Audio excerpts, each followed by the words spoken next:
In this video, we'll demonstrate how to replace the vent hose on your GE Appliances dryer.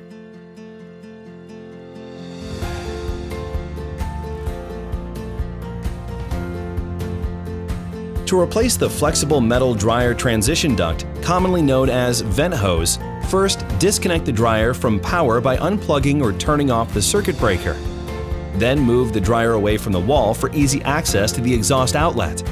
Next, remove the old transition duct from the dryer and the exterior vent. Also remove any residual lint. Now you're ready to install the new vent hose. Slide one end of the new hose over the dryer's exhaust outlet.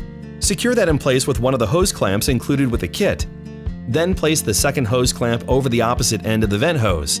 Slide the vent hose over the exterior vent pipe and secure it in place. Be sure to overlap the exterior vent pipe by at least 2 inches. Now slide the dryer back in place and you're done. For genuine replacement parts, shop now at geapplianceparts.com and be sure to subscribe to our YouTube channel for the latest updates, recipes, and more.